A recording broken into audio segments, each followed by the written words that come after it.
بسم اللہ الرحمن الرحیم۔ السلام علیکم دوستان عزیز، آج آپ کی خدمت میں حج کے فضائل کے حوالے سے چند ایک باتیں پیش کی جاتی ہیں۔ نبی پاک صلی اللہ علیہ وآلہ وسلم کی حدیث پاک ہے، یہ طویل حدیث ہے جس کا کچھ حصہ یہ ہے: ان الحج یہدی من کان قبلہ، بے شک حج ما قبل کے گناہوں کو مٹا دیتا ہے، یعنی کہ حاجی نے اس حج سے قبل جو کچھ گناہ کیے ہوتے ہیں، حج کے سبب سے اللہ پاک اس کے سابقہ گناہوں کو مٹا دیتا ہے۔ حاجی ایسے گناہوں سے پاک صاف ہو جاتا ہے جیسے اسی دن اس کی ماں نے اسے جنا ہو۔ جب بچہ دنیا میں آتا ہے تو اس کے ذمہ کوئی گناہ نہیں ہوتا، ایسے ہی حاجی کی مثال ہے کہ حج کے سبب سے اللہ پاک اس کو پاک صاف بنا دیتا ہے۔ اچھا، مقبول حج کی نشانی حدیث پاک میں بیان کی گئی ہے کہ جس شخص کا حج مقبول ہو جائے اس کی نشانی یہ ہے کہ اس کی آئندہ زندگی میں تبدیلی آ جائے۔ ایسا نہیں ہے کہ حج سے قبل جیسے گناہوں میں ڈوبا ہوا تھا اسے کوئی تمیز نہ تھی، اب حج کے بعد بھی اس کے ویسے ہی اعمال ہیں، ویسے ہی معاملات ہیں، تو جس کو ایسا دیکھو سمجھ جانا چاہیے کہ اس کو اللہ نے بیت اللہ میں بلا تو لیا ہے، لیکن اس کی یہ کاوش، اس کی یہ محنت اللہ کے ہاں قبول نہیں ہوئی۔ فقط وہاں پہ پہنچ جانا ہی کمال کی بات نہیں ہے، کمال کی بات تو یہ ہے کہ وہاں پہ جانے کے بعد اس کی زندگی بدل جائے۔ دیکھیے، ہمیں حدیث پاک میں ایک بات ملتی ہے،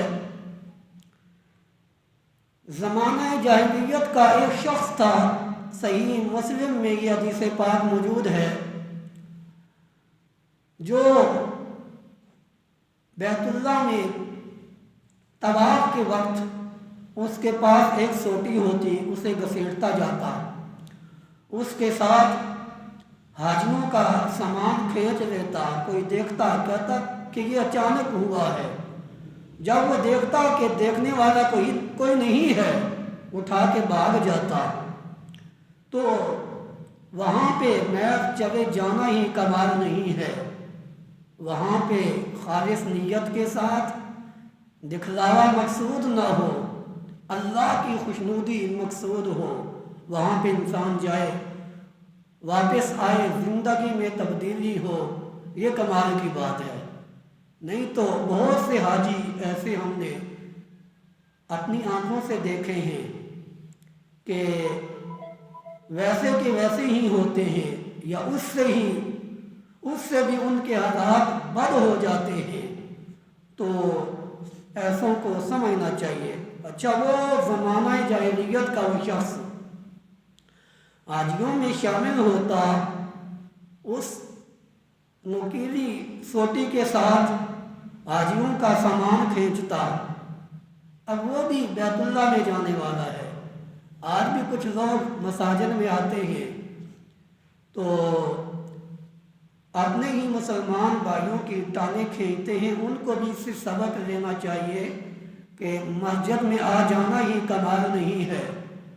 مسجد میں آ کے اس کے آداب کو بجا لانا یہ کمال ہے۔ انسان کی زندگی میں تبدیلی آئے یہ کمال ہے، محض آ جانا ہی کمال نہیں ہے۔ تو اس شخص کو صاحب محجم کہا جاتا، ٹھیک ہے، نوکیلے ڈنڈے والا جو حاجیوں کا سامان کھینچتا۔ آج مساجد میں ہم دیکھتے ہیں کہ کوئی اجتماع ہو، جمعے کا اجتماع ہو یا ویسے کوئی جلسہ، اس کے بعد کچھ احباب کے جوتے غائب ہوتے ہیں، تو جو جوتے اٹھانے والے ہوتے ہیں ان کو بھی سوچنا چاہیے کہیں اس صاحب محجم کے نقش قدم پہ تو نہیں چلتے جس کو اللہ کے حبیب نے جہنم میں اپنی آنتیں گھسیٹتے ہوئے دیکھا تھا، جو حاجیوں کا سامان اٹھا کے بھاگ جاتا تھا۔ کہیں اس شخص کے نقش قدم پہ چلنے والے تو نہیں ہیں۔ من تشبہ بقوم فہو منہ، جو کسی قوم کی مشابہت اپناتا ہے وہ اس سے ہوتا ہے۔ تو دوستان عزیز، بات آگے نکل گئی۔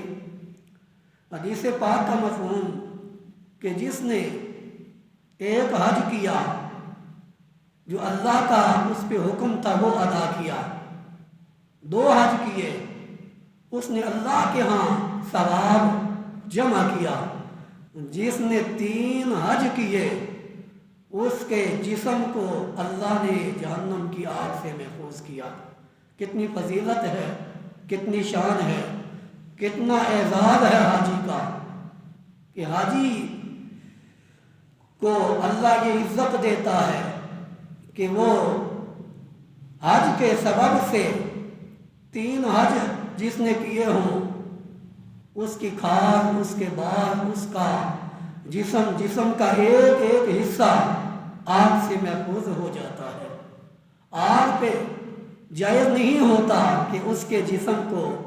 وہ کوئی نقصان پہنچائے، یہ مقام ہے۔ زندگی میں صاحب استطاعت پہ ایک حج یہ لازم ہے، اس کے بعد اس کو اللہ نے استطاعت دی ہے تو جتنی دفعہ اس نے حج کیا اتنا ہی اللہ کے ہاں سے اس کو عزت شان مقام ملے گا۔ لیکن بات وہیں پہ جا کے ختم ہوتی ہے کہ کوئی بھی عمل کیا جائے مقصود اللہ کی خوشنودی ہونا چاہیے، اللہ کو پانا مقصود ہو۔ جب یہ نیت ہوگی تو انشاءاللہ ہمیں حج جیسی عظیم عبادت فائدہ دے گی، اس جہان میں بھی عزتیں ہوں گی، اگلے جہان میں بھی عزتیں ہوں گی۔ وما توفیقی الا باللہ۔